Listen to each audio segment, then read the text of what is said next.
You know how much I paid for that thing? Can't make it. Huh? Yeah, it's like $200, right? 3. Oh. Yeah, yeah. Wait, what did you, have- Pepco's Well, running it? Pepco's doing the thing. Yeah, but I don't have Pepco. Oh, yeah, so you can't get it. I can do You it. live in Virginia. How many, I think you're allowed to have 2. how many on your house that you have? This one. Yeah, you should definitely do it. And you get an electrician to put it in. Yeah. I heard it's. Audio check, 1, 2, audio check, 1, 2. No, it's not. Audio check. I think it's just 3. Did you Oh, it doesn't. You need an audio audio doesn't go? Yeah, would you mind? Yeah, No, you should. no. You should have audio through there. You got some audio? Audio check, 1, 2, audio check, 1, 2, 3, 4, 5, 6, 7, 8, 9, 10. Audio check. Thank you. Yeah.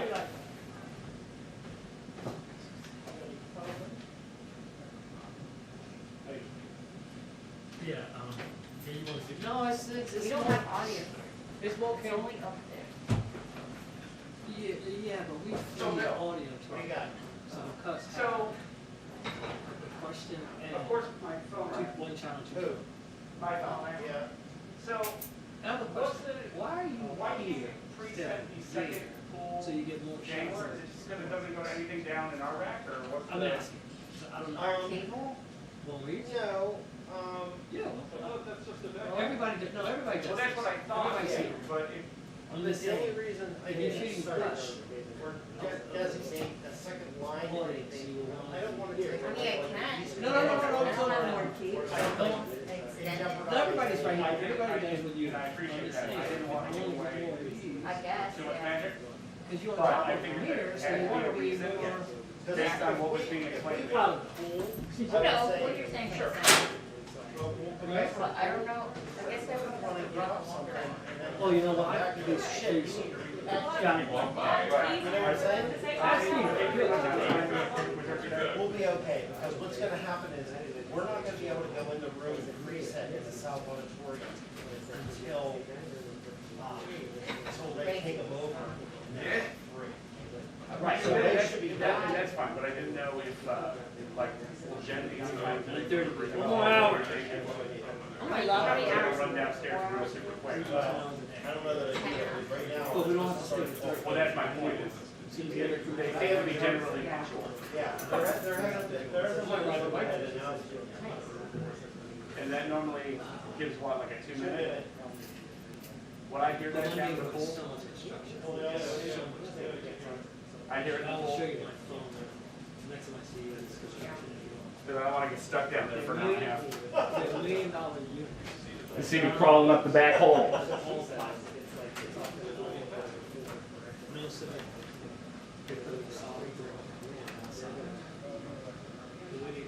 I'm gonna build my own house. Yeah. Because I've been watching these guys out here, it's all about the foundation. Once you get the foundation, it's set. A lot of building. Yeah, they put that out. Yeah, once you get the foundation, it's all, you know, pre-ship, these signs. Yeah, it's cookie cutter, all Yeah. those townhouses. Yes, yes, Yeah. yes, it's all private. All right, I'll make some private. Okay, see you I see you next. next time. In a year. A year.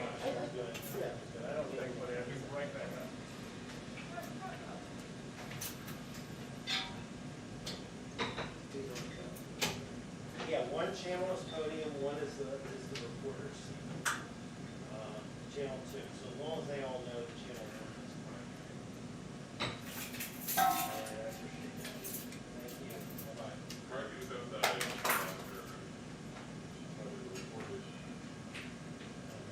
Yeah, he's, I mean, the thing I didn't want to get into.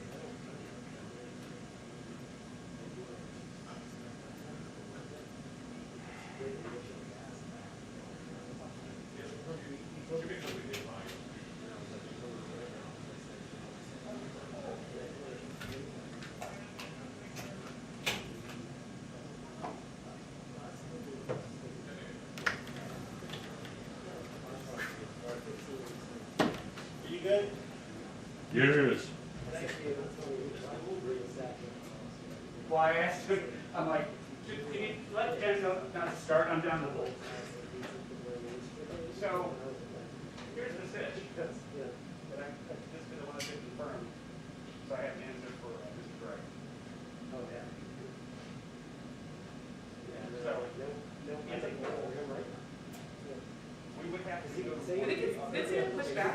can't So go then- over. Yeah. I didn't know that. That's all.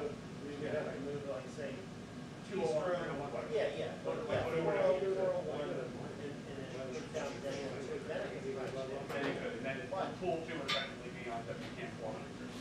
I just don't want to do it.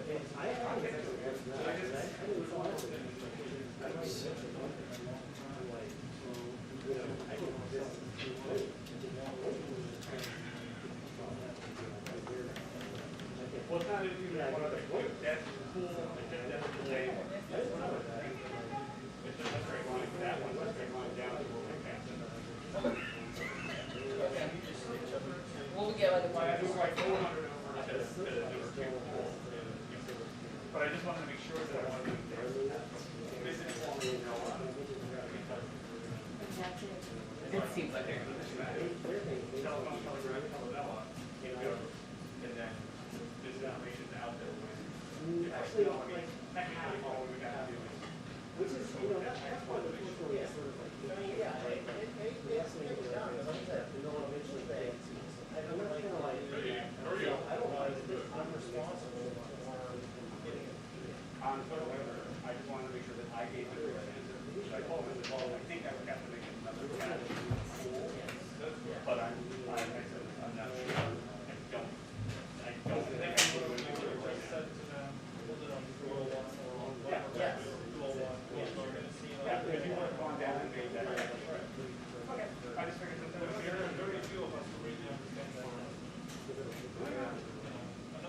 I know.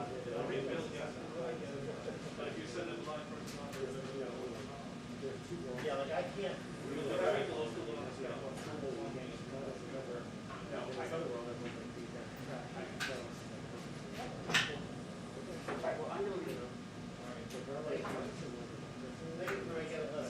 It's amazing what unplugging cooling fans. I mean, let me rephrase that. Unplugging cooling fans that weren't really working to begin with, and when I cleaned them, started working, but.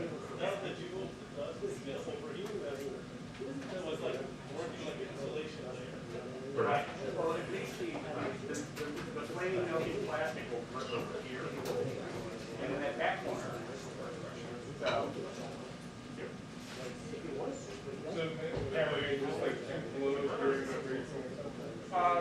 Well, here's the thing, like, the cooling fan has been working on it to begin with, so I see no change. It wasn't until I took a can of air, because I was resolving dust that had 13 years of dust around. When someone told me, I was And like, also, you're pranking the Canadian. no fans. That's not a thing.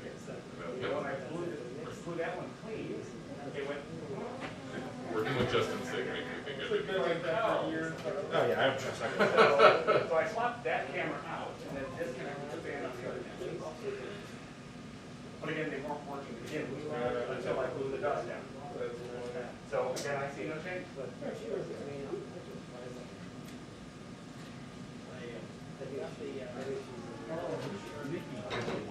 I already see it. This is right, No, it's not. You still have it? Yeah, we do, yeah. It's so, literally, my partners have. How busy is your hotel here, John? They pay rent to store it. Oh, okay. So it's making money. Where is it?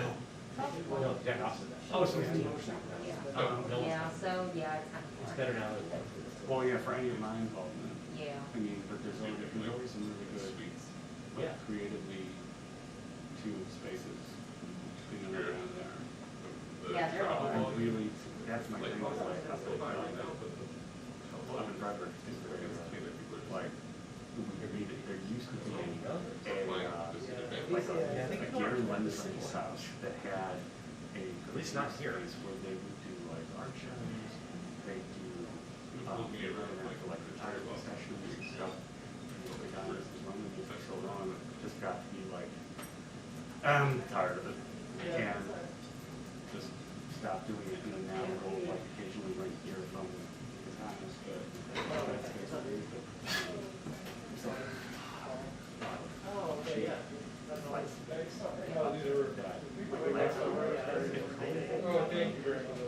was gonna be my, you know, get their fourth string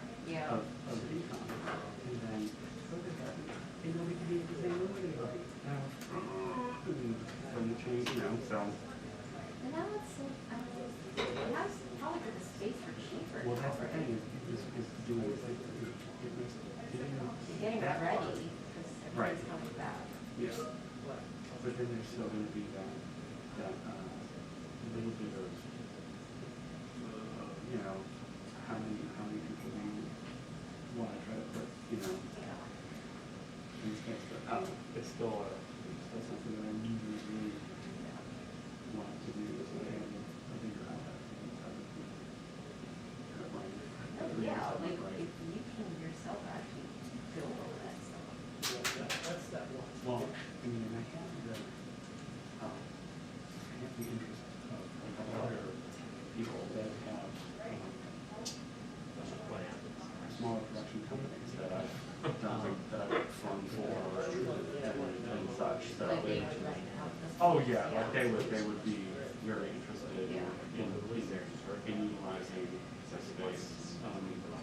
And then again, for my own selfish interest, I want space where I can shoot for the clients that I have, and then build on that, and then also include this YouTube space, or we've got a YouTube channel, and all of this stuff, you know, it's like.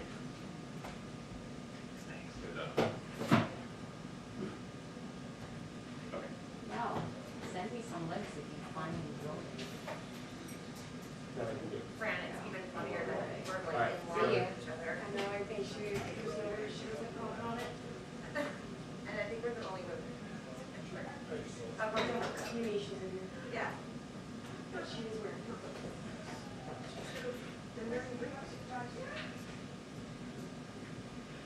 Hey, good, how are you?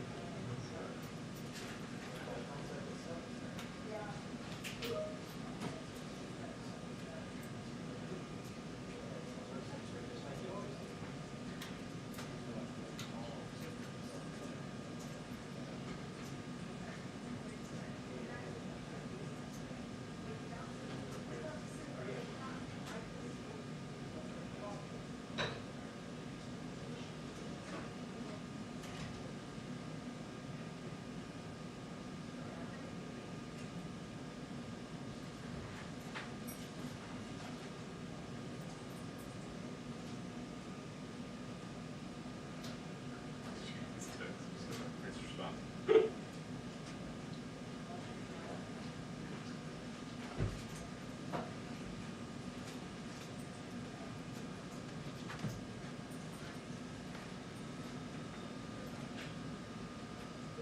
Guys, let me ask you guys a weird question. I know You had to answer this before.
being as just 6 years before maybe, and like. Thank you very much. Yeah, I never minded the morning slot, but like, I wouldn't say I always prefer, so I definitely had to move up my schedule to slot. Yeah, right. I mean, I definitely, just, but that kind of started with my kids. Yeah, of course. So like, it became less of a thing. Right. If you're on at 6, I get up at 5. we can make it work in an hour. Yeah. Because I have the gear set up mostly, I don't know too much. Right. But if I have to go to a set, then I go to 3 o'clock, then it's like, yeah, right. It's more like, Yeah. You are? You just slap your face over and over again. basically. You gonna be there? Should we go around? I don't think you're gonna do it. I think it's gonna be packed, but.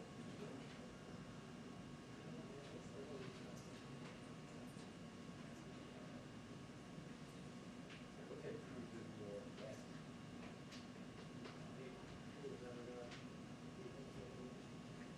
But I don't know if they were, they like right in my face.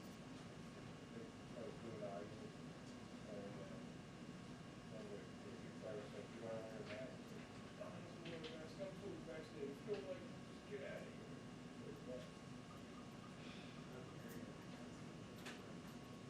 Anybody.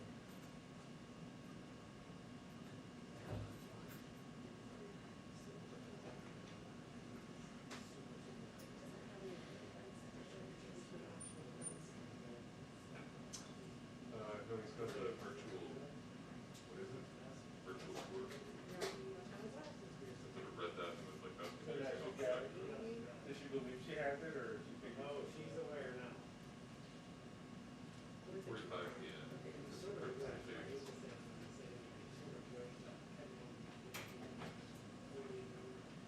So are we going in after the tour? See, that's, it's even the I don't know. Are we going in, do we sit there for the tour, or do we? Well, probably afterwards. Dingleberry. Yeah.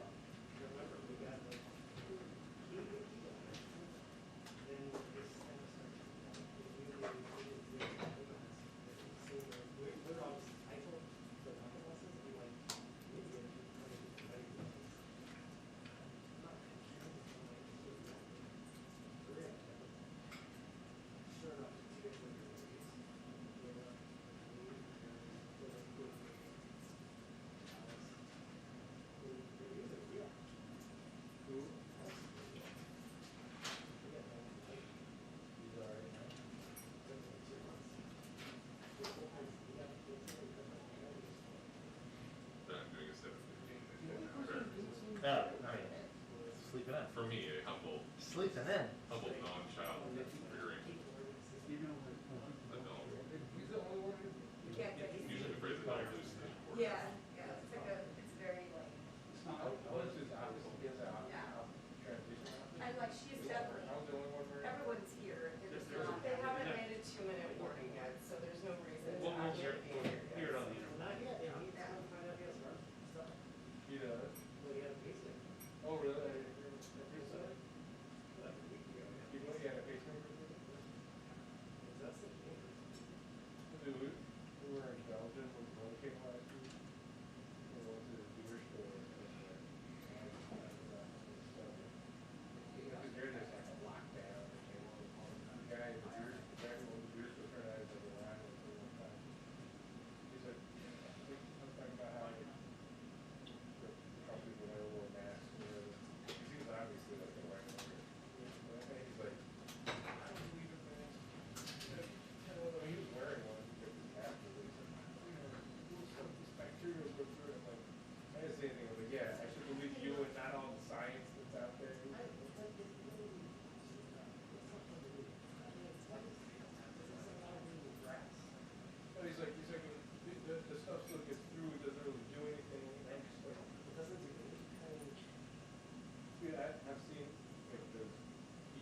basing this on? Your instinct? What are the bases that you're on? Like, why don't you read the article? I'm like, I don't know. Yeah, I'm not saying that.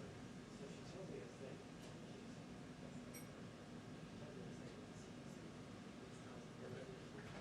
Be right back. But the CDC said there's like. Come this way, take a long step around. Oh, yes, shoot.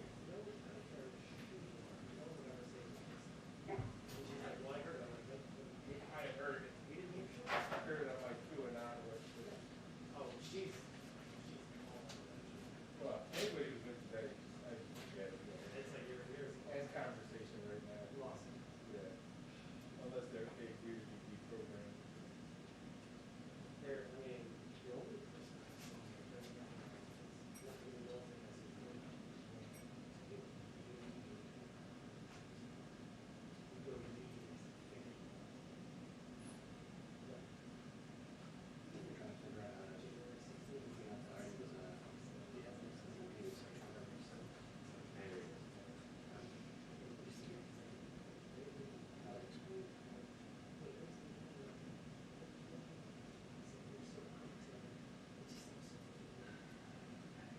I wish I could get history last time. Yeah.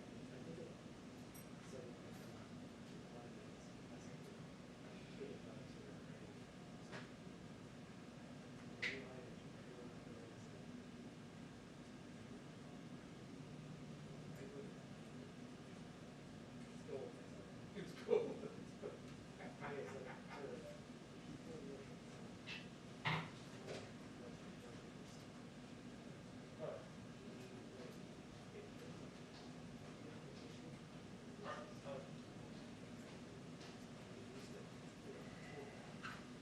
Just gives you that option.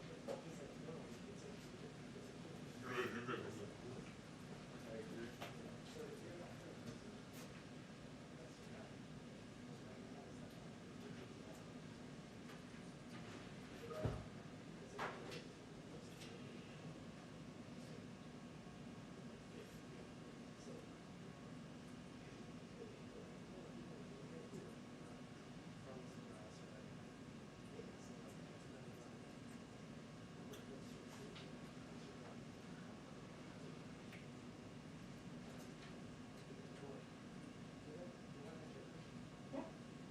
You have to get past that.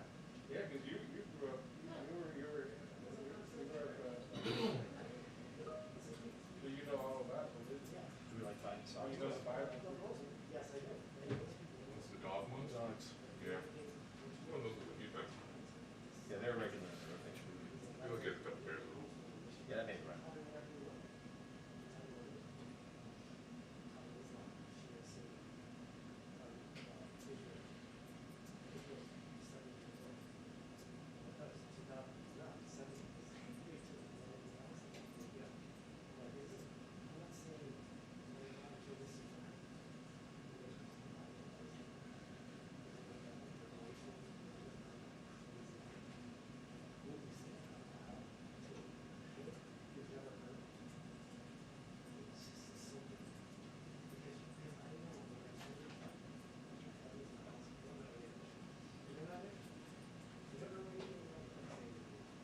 You done out here tomorrow? With the actual words of the Bible. The words of the stories.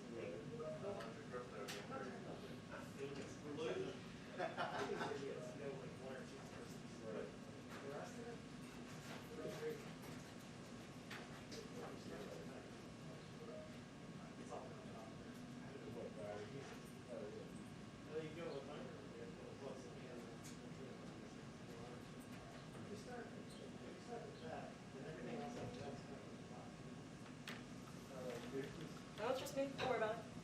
You want to answer some questions? No. Thought about it. No comment.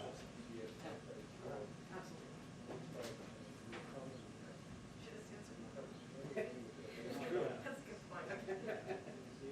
No, I know the phrase obviously.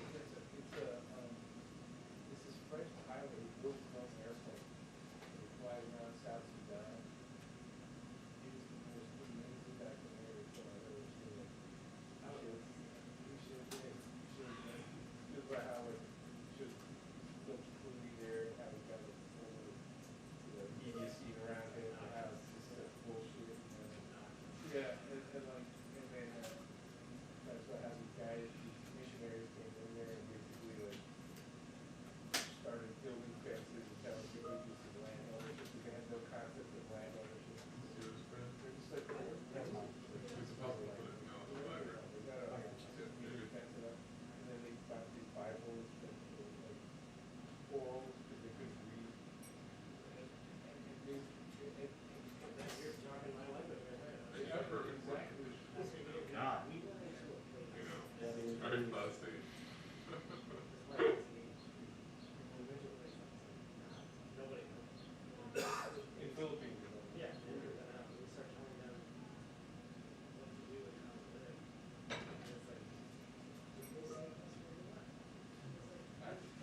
speaking in tongues, and I don't.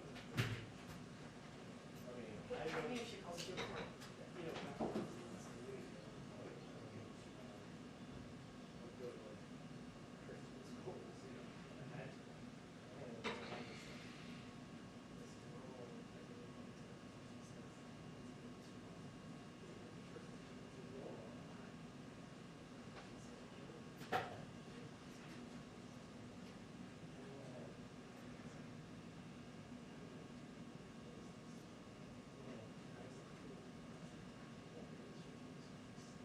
You went there and they were speaking in tongues?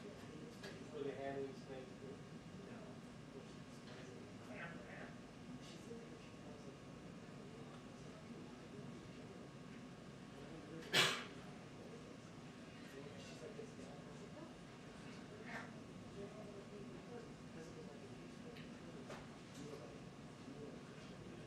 Yeah, because you're communing with God, right? I saw, what was that? What was going on across the street one day?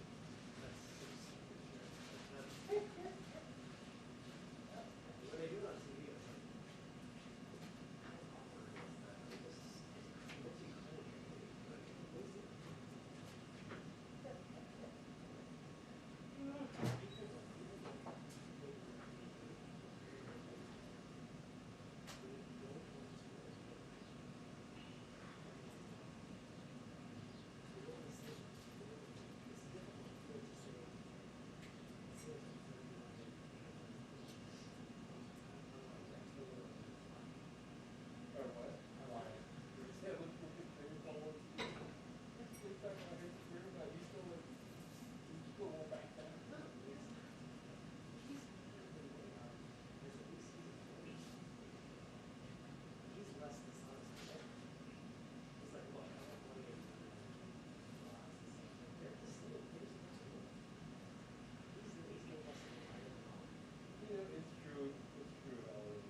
Clearly said stocks.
Okay, great, thank you so much.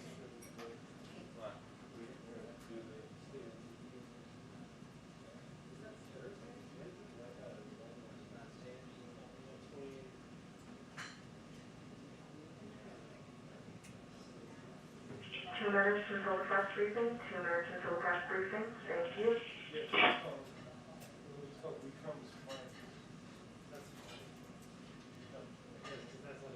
Yeah, exactly.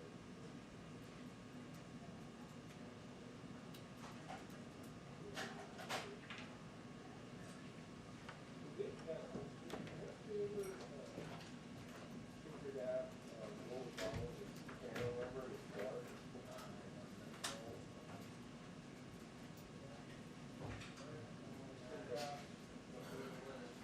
What's the scale? Oh, yeah, it was in the rose garden, I'll put it in the way up there. All right, I'll see you next time. I know. That wasn't any of the way you were talking. Couldn't order it. No, no, no, yeah. There wasn't no food, there was no plan.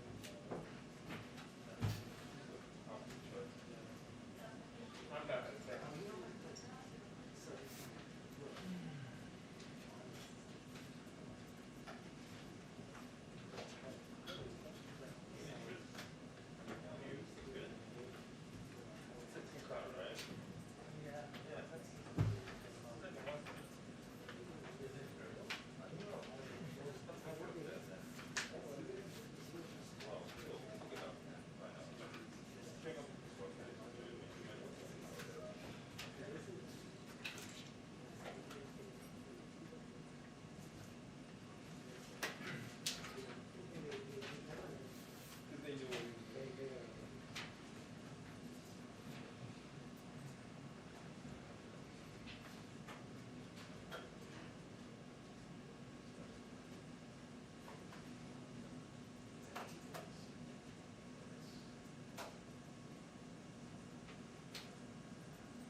Hi, everyone. Good afternoon. Right. Secretary Fudge would have been impressed with that response this morning. We're all awake. A couple of items for all of you before we get started. This afternoon, the president will take a virtual tour of a Proterra electric bus and battery manufacturing plant in Greenville, South Carolina. He'll be joined by the Republican mayor of Greenville, Knox White, Knox White is his name, sorry, underscoring the bipartisan support for the clean energy infrastructure investments in the American Jobs Plan. During the visit today, the president will make 3 stops around the manufacturing plant and speak to employees about different aspects of the company's work, including battery installation, body assembly, and final inspection of the buses.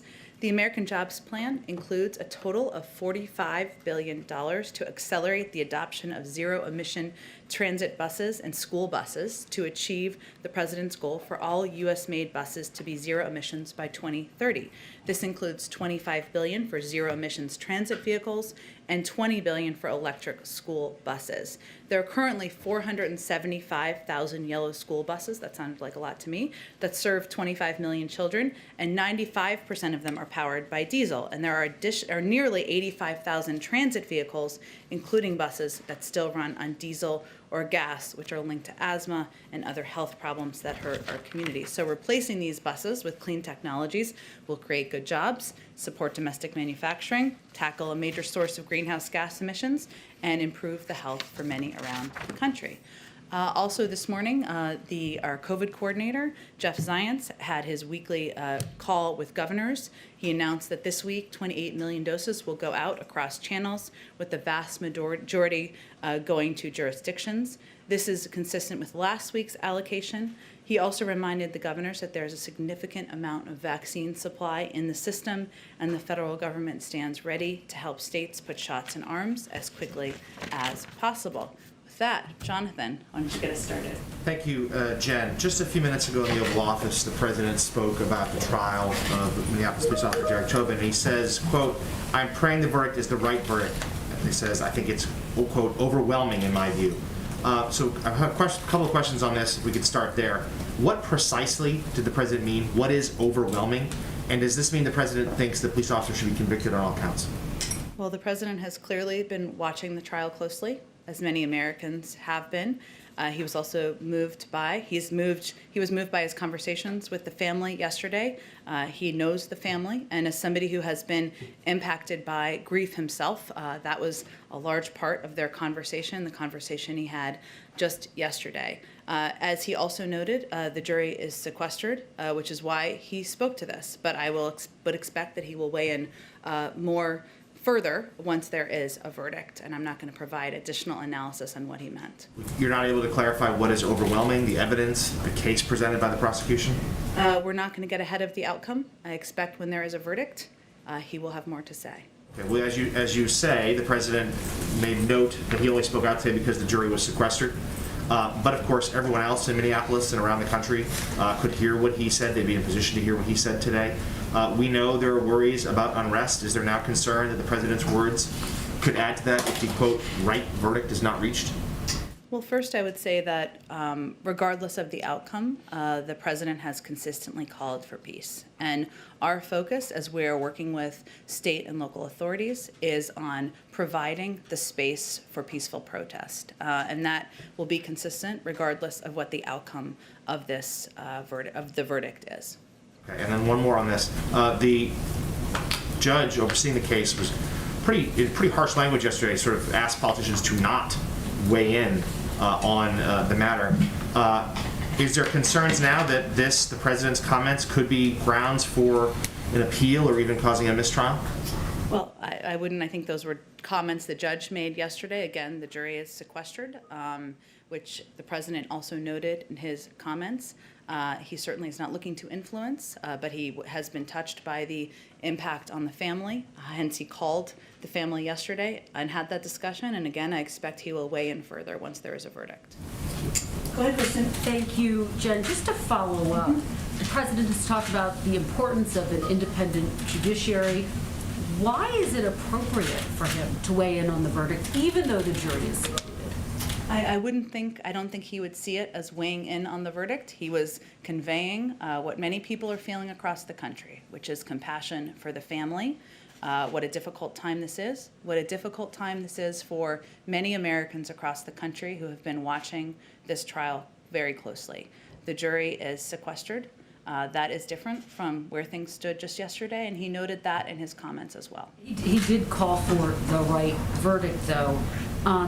Why is it ever appropriate to have any type of characterization before the jury has a say, especially for the president of the Again, United we're States? going to wait for the jury to come to their conclusion, and that is when he will have more extensive remarks about the outcome. This administration, this president has been very clear in condemning rhetoric that it sees as adding to a climate of discord. Is it a double standard to not condemn or speak out against the comments by Maxine Waters, even if she didn't mean to imply violence? Well, first I would say that the Congresswoman has provided further clarification of her own remarks, and I would certainly point you to that. And if we're looking in this scenario, we're looking at a family who has lost someone. They've just watched a trial. They've seen the video play over and over and over again. Families across the country have watched the trial, watched the video play over and over again. Clearly, the impact of trauma and the exhaustion is on communities of color around the country more than it is on others. And the president recognizes this is an extremely painful issue, and of course, sympathizes with everyone who feels the grief of George Floyd's passing, as well as the killings of so many other people of color at the hands of law enforcement.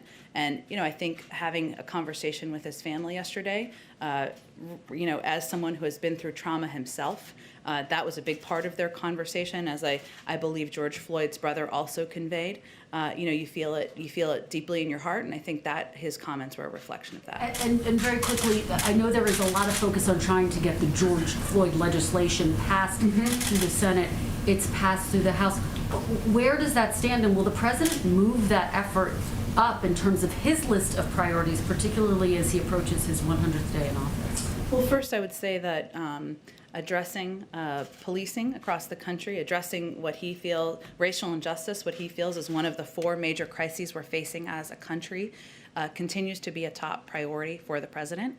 And certainly moving the George Floyd bill forward through the Senate, the president would be eager to have that happen and eager to sign that bill into law. And he is not only kept abreast of it, he remains engaged in it with his team here and also directly. Go ahead, Josh. I'll come back to you, Kristen. Go ahead. Go ahead, Josh. May I ask for an update on the president's goal to reopen schools? Is his goal still by the end of this month to have majority of K-8 schools open at least one day a week? And if so, does he think he'll hit that goal? And to what extent is the administration worried by some of the more recent outbreaks we've seen among older age students tied to these new variants of the virus? Sure. Well, our goal remains to have the majority of schools open 5 days a week, and that is certainly something that is being led, that effort, by our Secretary of Education, and they've been providing regular updates. There's numbers that we look at on a month-to-month basis. We remain confident we can reach that goal. There are also, because of the CDC steps that they put out publicly, it seems like months ago, maybe weeks ago is more accurate to say, we know that those measures are effective and they can help mitigate risk in schools, and our Department of Education and also, of course, is working very closely with schools on implementing those and ensuring kids can be safe, but we remain confident about our path to reaching that goal. You're pleased with the progress so far. To what extent are you concerned that rolling closures are going to drag into the fall? This is a core promise of the president to get schools open where he can. Absolutely, and it remains a core promise. It remains something that his Secretary of Education is leading the effort on. I think the last data we've seen was from February, I believe, because of the reporting requirements, which showed that there was an increased number of schools that were open and also an increased number of schools that were open 5 days a week. And so we feel we're on the right track. And these mitigation measures, including wearing masks, including taking steps to provide social distancing opportunities, the money that's going out the door to schools and school districts that need that assistance, are going to help us continue to make progress. And with regards to your comment around the call with governors today, as you know, of course, the production of J&J has been relying on that one plant in Baltimore coming up. The J&J is now no longer citing its goal of delivering 100 million doses by the end of June. They're saying they'll deliver 100 million, but they're not saying when. How does this impact the president's goal? Of course, it was the availability of those shots that led him to say that every American there'd be enough shots for every American by the end of May. What is his current goal? And do you think that plant will be online soon, given the FDA is involved in it? Well, of course, that's going to, with the second part of your question, of course, it's going to require FDA approval. As you know, there's a meeting on Friday to determine what's next as it relates to J&J, and hopefully we'll learn more then. We'll see. But our goal, we remain confident in our ability to meet the needs that we feel will be out there in the public by the end of May. And we will have enough vaccine for every American by the end of July without J&J. That is based on the supply that we've ordered from Moderna and Pfizer. And Pfizer, as I know you've probably seen, has also announced that they are going to work on expediting their own manufacturing and delivery of their vaccine. So we are confident we'll be able to meet the demand in the public. Now every American over 16 is eligible to receive the vaccine, and our focus is on continuing to encourage people to get shots in their arms. Sorry, one other quick one. There was a report yesterday in the Journal that the administration is considering reducing the amount of nicotine that can be in cigarettes, and also restricting or banning menthol cigarettes altogether. Is that something you can update us on about whether the administration favors either of these positions? I have seen the report, of course. I don't have any policy proposals to preview today. We will review a range of policy options in line with the President's public health goals. But to reiterate, there are no policy proposals or decisions to review today. Go ahead. Thank you, Jen. One more question about the comments from Sure. Congresswoman Waters.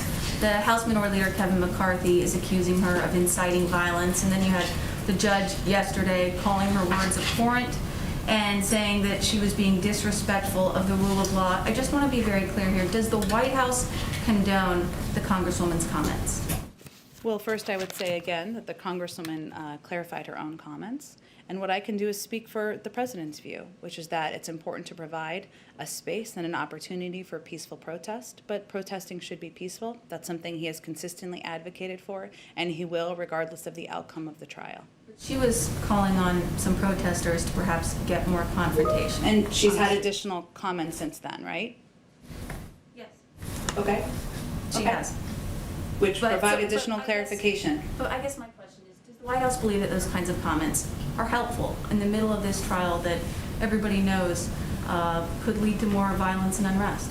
Well, again, I can speak to what the President's point of view is, which is that it's important to provide an opportunity for peaceful protest. That's what he's continued to advocate for, what he's consistently advocated for. But I would also say that when somebody provides a clarification for their comments, that's an important context to include in anybody's reporting. I'd also like to ask a question about, since this is 420, as Senator Chuck Schumer said from the Senate floor, he called it the unofficial American marijuana holiday. And he said that he now supports legalizing marijuana on a national level. Is this something that President Biden would support? Well, the President supports leaving decisions regarding legalization for recreational use up to the states, rescheduling cannabis as a Schedule II drug so researchers can study its positive and negative impacts.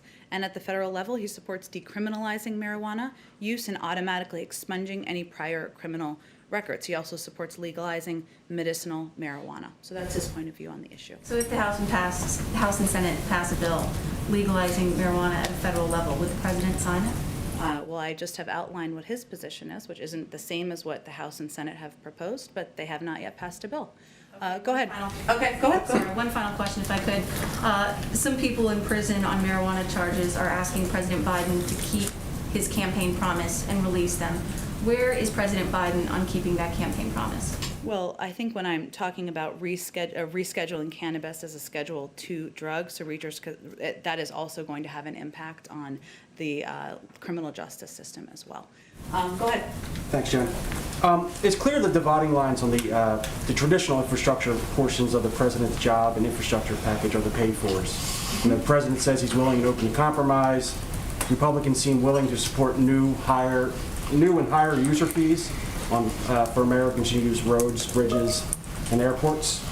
But the president has insisted that such fees violate his campaign pledge not to raise taxes on Americans earning less than $400,000.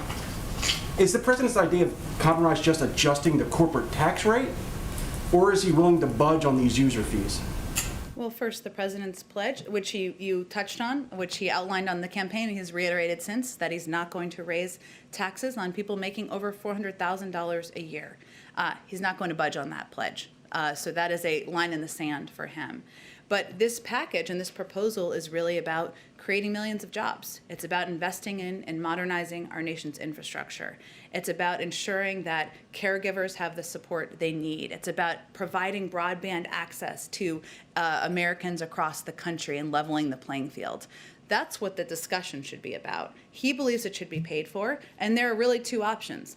Either you put the burden on the backs of corporations that can afford to pay more, or you put the burden on the backs of the American people. He's happy to have a debate about that particular issue. Cool. Democratic lawmakers are called on the Biden administration to scrutinize potential bank mergers more aggressively, arguing the Justice Department has approved too many, leading to higher fees for consumers and reduced access. Is the White House looking at this issue, and does it share those lawmakers' comments, concerns? We've certainly seen the comments, and the president supports competitive markets and thinks robust competition is good for consumers and for innovation. He has appointed and will continue to appoint highly qualified people who are focused on vigorously enforcing our antitrust laws. That's one of his objectives he looks at. Of course, the Department of Justice, which handles these mergers in collaboration with the banking agencies, are probably the right sources to look to for additional content or comment. Sure. And last question. There have been at least 3 fatal crashes attributed to U.S. Tesla drivers using autopilots. The NTSB has urged regulators to be more aggressive in overseeing that technology. Is the White House engaged on this issue, and do they share the opinion of the NTSB? Well, I know the Department of Transportation, as you noted, is aware of these incidents involving Tesla vehicles, and that the National Highway Traffic Safety Administration, otherwise known as NHTSA, immediately launched a special crash investigation team to investigate the crash. They're actively engaged with local law enforcement and Tesla to learn more about the details of the crash, and will take appropriate steps when they have more information. And of course, they remain in touch as appropriate with our teams on the ground, teams in the White House. But does the White House have any concerns or anything specific? Well, about it's this? appropriate for it to be handled through NHTSA and NTSB, so that's where it's being handled. Go ahead, Caitlin. Thank you. Yesterday, you said the White House did not want to get ahead of the jury's deliberations, but of course, the jury is still deliberating. So what changed? Well, the jury is now sequestered, which is a significant change, and certainly we want to allow them the space and time to consider and make a decision about what they believe the verdict should be. Does the president still feel that he can come out after the verdict and, regardless of what it is, tell people to accept it, given he's weighed in on what he thinks the verdict should be?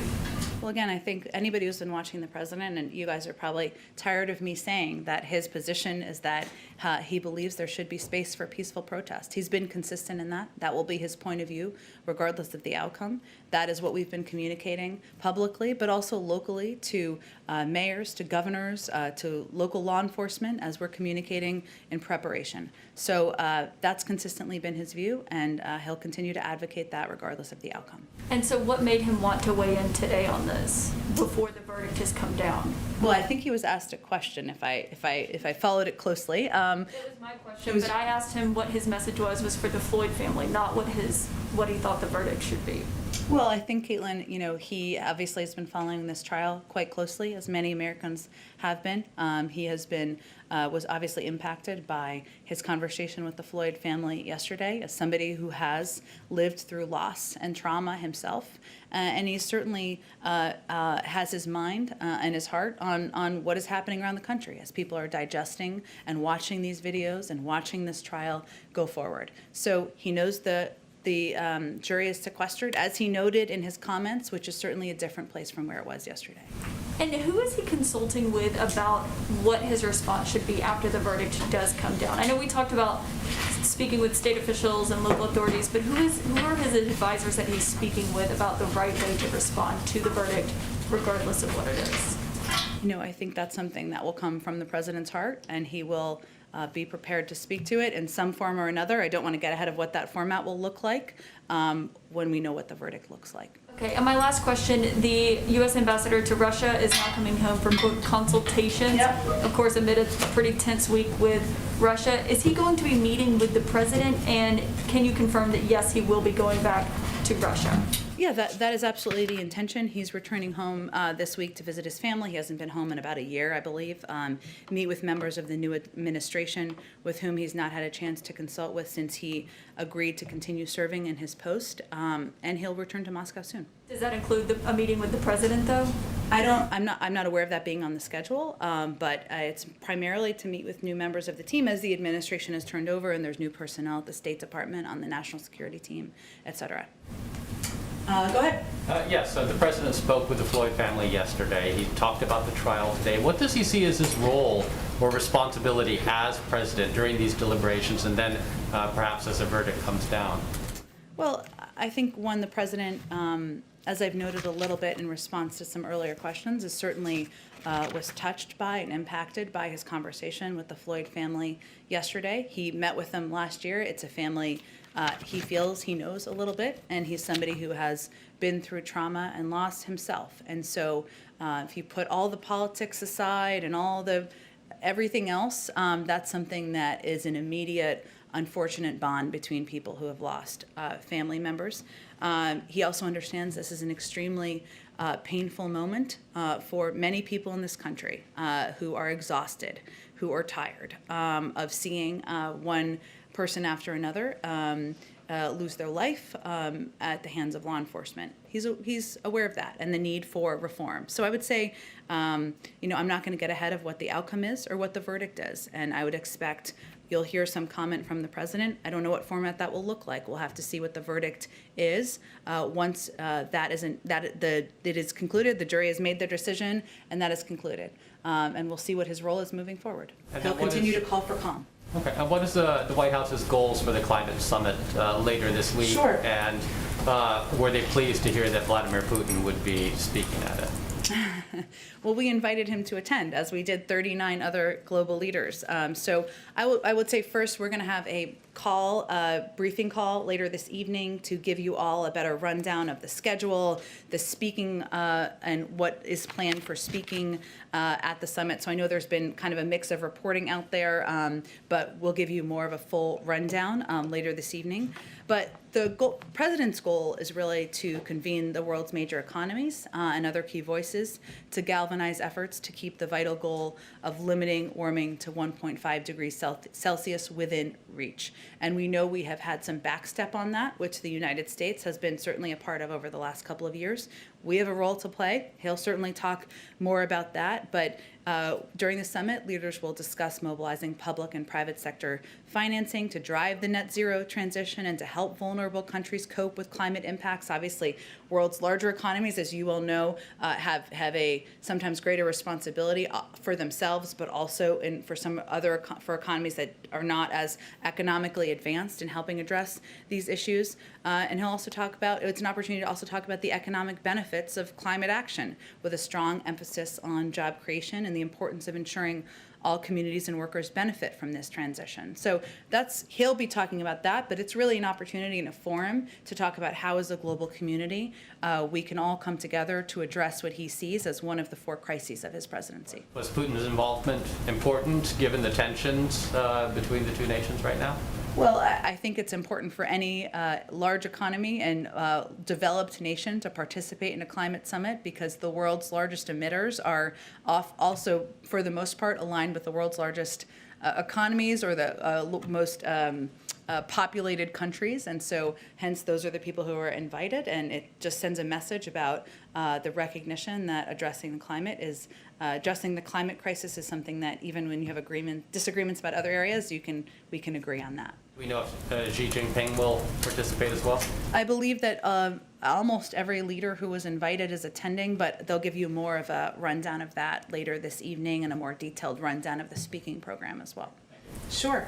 Go ahead, Francesca. Thanks, Jen. You just suggested that the format that the president's remarks would take after the Chauvin trial could depend on the outcome of the trial. The president hasn't delivered a speech yet, though, on race relations or policing. So why not, and why wouldn't immediately after this trial, regardless of what the outcome is, be the time for him to do that? Well, first I would say again that addressing race relations and improving equity in this country is central to his presidency and central to his focus every day. And his actions, his policies certainly play that out. I'm not going to get ahead of what the outcome of the trial will be. And I'm just attempting to set an expectation about that will decide what's appropriate and what the country needs to hear once we know the verdict and once we see the outcome. You also said that he had been engaged directly on policing reform legislation. Has the president picked up the phone and called any Senate Republicans, such as Republican Senator Tim Scott, about policing reform legislation? I don't have any calls to read out for you, but I can tell you that in his conversations with Democrats and Republicans, and he's spoken with many of both, he talks about a range of issues. I'll also say that a lot of the work on the George Floyd Act is happening on the Hill. And the negotiations between members of the Senate, you referenced Senator Scott, obviously Senator Booker is playing a vital role. They're going to have to work together with other members of the House to determine where there can be agreement and what an outcome can look like, and if they can come to agreement on that. That's the status. The president would love to have a bill come to his desk so he can sign it into law. Well, last summer, policing legislation stalled because they couldn't come to a consensus on issues like qualified immunity, no-knock warrants, as well as bans on chokeholds. So what is the president's position on qualified immunity? And does he think that Democrats should agree to pass legislation that perhaps doesn't ban no-knock warrants or ban chokeholds, but would restrict their use in some capacity, such as limiting federal funding or something like that, in order to get Republican support for that bill and get a bill passed into law? Well, we're going to allow Democrats and Republicans in the Senate to negotiate amongst themselves about what they think a final outcome or a final agreement could be.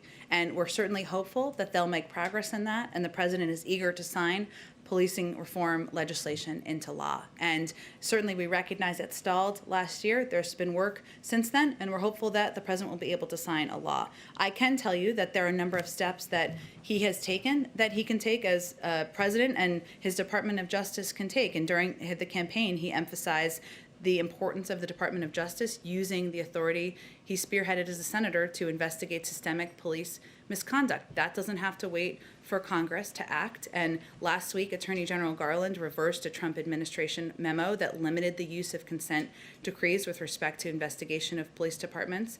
The president also pledged to appoint DOJ leadership that would prioritize pattern or practice investigations. He has 2 critical nominees pending who would do exactly that, Vanita Gupta and Kristen Clark. He, of course, supports, as I already noted, the George Floyd Act. He has also called in his initial budget for increasing funding for the Department of Justice's Civil Rights Division by millions of dollars in order to advance accountability and reform for abusive police practices. And finally, multiple states have taken action. Is it enough? No, it's not enough. He wants to sign federal legislation into law, but his own administration has taken steps, even while that legislation is working through the negotiations that happen in Congress. Do you have, and I know you need to move on, but can you share with us what the president's position is on qualified immunity, no-knock warrants, or chokeholds? I don't have anything new to share with you from what he has said on the campaign trail. I'm happy to provide that after. I'm sure you're familiar with his views. Go ahead. Hi, thanks, Jen. Following up a little bit on a question earlier, President Biden still opposes the legalization of marijuana. You outlined what he does support, but why does he still oppose taking this step? At this point, public polling indicates about 2/3 of Americans support legalizing marijuana. The Senate leader in his own party obviously is pushing for it. Huge numbers of elected Democrats, many more states are pushing forward with marijuana legalization. Why is he reluctant to sort of take that final step and support legalization? Well, as you know from covering this, rescheduling cannabis as a Schedule II drug would allow for researchers to study its positive and negative effects. He wants to look at that. He, of course, supports decriminalizing marijuana use. He supports leaving decisions up to the states, and he supports legalizing medicinal marijuana. But he'll look at the research once that's concluded. But right now, he's still reluctant to. Why is he still reluctant to support legalization despite the movement that's happening towards it? Well, of course, we understand the movement that's happening toward it. I'm speaking for what his position is and what's long consistently been his position. He wants to decriminalize, but again, he'll look at the research of the positive and negative impacts. And then on a related note, yesterday the House passed the Safe Banking Act, which is meant to, in states where cannabis is legal, let businesses use the banking system legally there. I noticed that bill passed with a very big bipartisan majority. Half of the Republicans supported it. There was no statement of administration policy on that bill. Does the president support it? It's a good question, Kevin. I'll have to check on it, and we'll get you a comment after the briefing. Happy to. Go ahead. Thanks, Jen. On refugee policy, you were asked on April 1st about why refugee flights hadn't continued and the president not raising caps on refugees, and you were asked whether it had anything to do with the situation on the border. You said, quote, no, it's not related to that. Now, of course, the president referenced the border directly in his explanation over the weekend. You mentioned it yesterday. So how do you square those two explanations, previously saying the border was not a factor and then now saying that it is? Well, let me walk you back a little bit to the last few months. I will do this briefly, I promise. Josh's eyes are glazing over here as I'm just kidding, as he's worried how long I'm going to talk here. I'll first say during the transition, Sean, we took a look at what had happened over the last few years and how we could set a more aspirational, larger goal so we could welcome more refugees into the country. And we set a big aspirational goal, which we remain committed to, which is welcoming in 125,000 refugees by the end of the fiscal year next year. And the president announced that, and he announced that we want a down payment on that, I should say, 62.5 thousand by the end of this fiscal year. Now, a couple things have happened in the last several weeks, and some of that was happening deep in the policy wells, and sometimes it takes some time for that to be communicated more broadly within the administration, including the fact that the impact on ORR, the Office of Refugee Resettlement, of having, of course, welcoming in, delivering on a decision the president made to treat children as they come across the border humanely and ensure they are treated in a safe manner, has a way on the system, including the Office of Refugee Resettlement, including personnel and including funding. That is a factor, but some of that decision making is happening and kind of people, at the Office of Refugee Resettlement in ways that maybe I wasn't communicated to about it at that time, but it happened over the last couple of weeks. And in that time, I should say, this month, so just this month, so recently, probably since I made those comments, HHS transferred $850 million from the Public Health and Social Services Emergency Fund and $287 million from other departmental accounts to the Unaccompanied Children Program in order to ensure we can treat kids with humanity and ensure they're safe. These transfers were made using the HHS Secretary's Standing Transfer Authority and have no impact necessarily on the refugee program, but it's funding from the same office. And the president's responsibility is to look across government, look across resources, and his team is, and see where there is a capacity and where resource assessments need to be made. So are you saying that the border has emerged as a factor in the last 20 days? I mean, even before April 1st, we're already seeing an increase in the number of migrants arriving at the border and the strains it was presenting to the system. Are you saying the border was not a factor back then at all in thinking about refugee policy? Well, let me bring you behind the curtains of how policymaking works. You assess over time, and you look over time at your systems, your resources, your processes, what changes need to be made within government to address issues as they're arising. And certainly we've seen, of course, there's been a number of unaccompanied children, a need to reopen shelters or open shelters across the country. Taking care of children and doing it in a humane way costs money, and that's something that has certainly had an impact. But a big part of, as we've looked at and assessed challenges here, the primary obstacle to reaching the goal has been the decimation of the refugee admission program under the prior administration. And as you know, there is part when refugees arrive and they are resettled and provided benefits by ORR. There is also the vetting process that takes place, and through our State Department, this was all decimated under the last administration. And we had to make an assessment of that as well. That happens over a progressive period of time. There's not a magic day when you wake up and an alarm bell goes off. You have to assess over time what the needs are and make changes as needed. And real quick, why did you guys identify May 15th as sort of the horizon for when you would announce a new cap on I expect it will actually be sooner than that, and we were always going to be assessing what our resources, our capacity would allow for, and but I expect it will be before May 15th. It's approximately a month from last Friday. May I just take a prerogative with my always unglazed over eyes and just follow up on this issue? Sure, It's an go ahead. important issue, but why not just raise the cap to your promise? The cap is just that, it's a cap. It's not a guarantee. You're not requiring that number of people to come in through the program. Why keep the cap lower, back off this promise? Progressives, of course, were skeptical of this president early on and through the primary.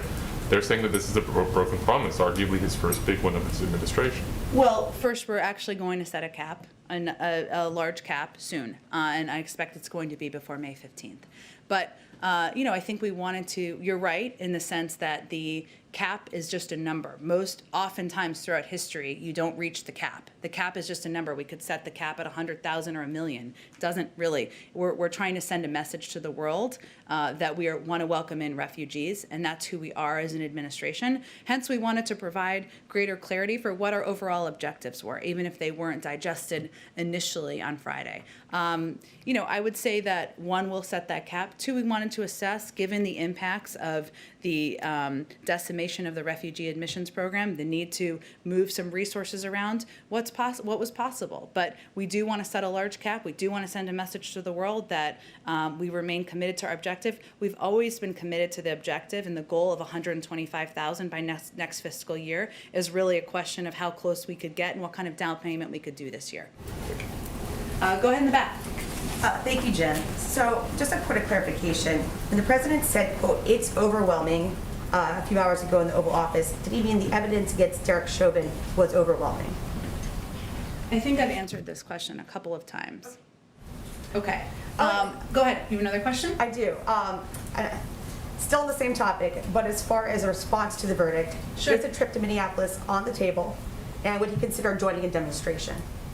Well, we're not going to get ahead of what the outcome or the verdict is, and we'll make an evaluation about what the country needs at that point in time.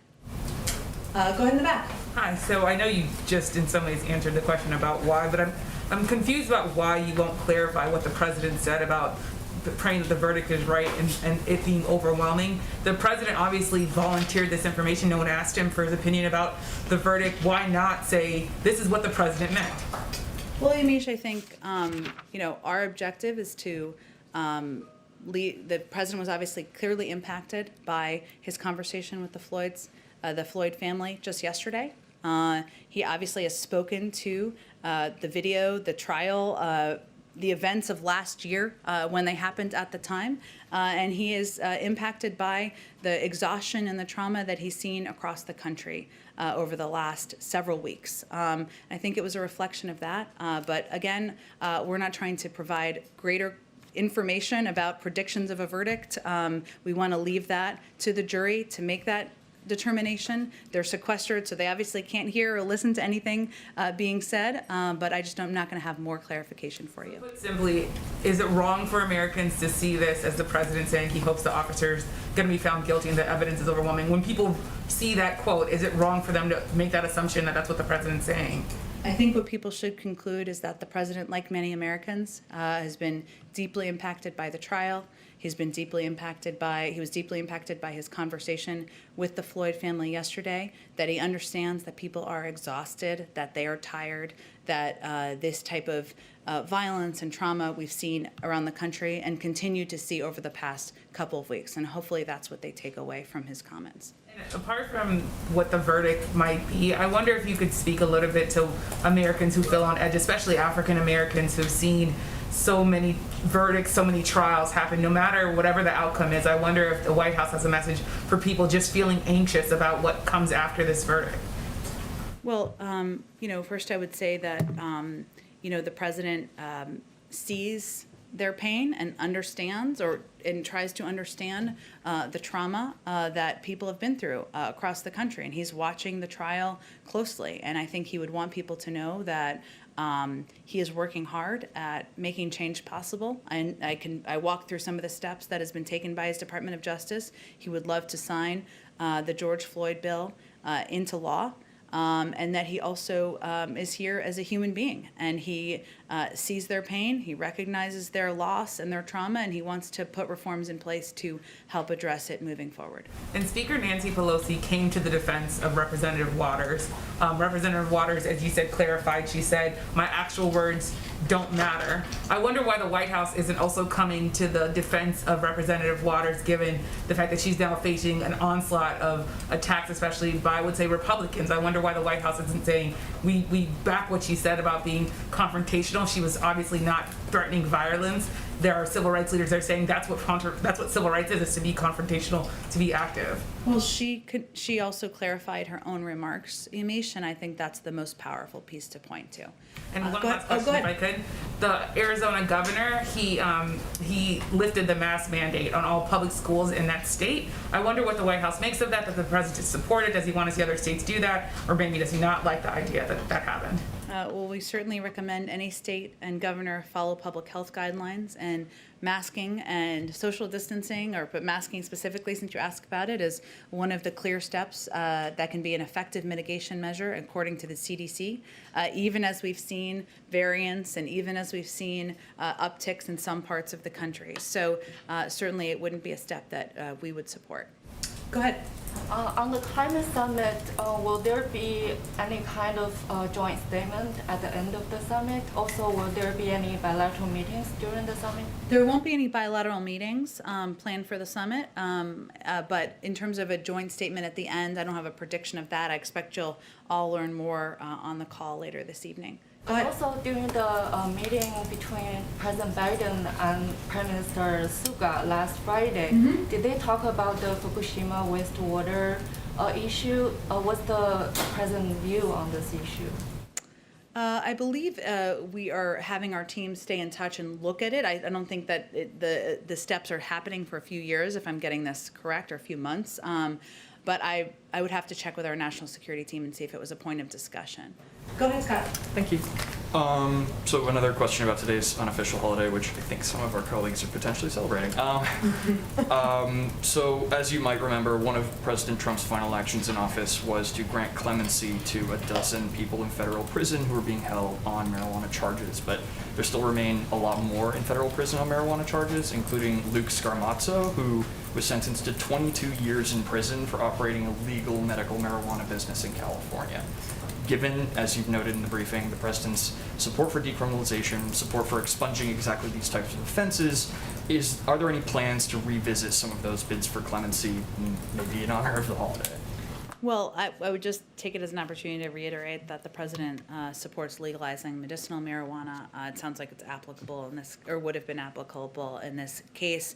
And of course, decriminalizing marijuana use and automatically expunging any prior criminal records. In terms of individual cases, I can't get ahead of those. Obviously, I'd have to, I don't expect we would, just to expectation set. I'm happy to see if there's anything more from our counsel's office we could share. Thank you, Jen. Thank you, everyone. Thank you.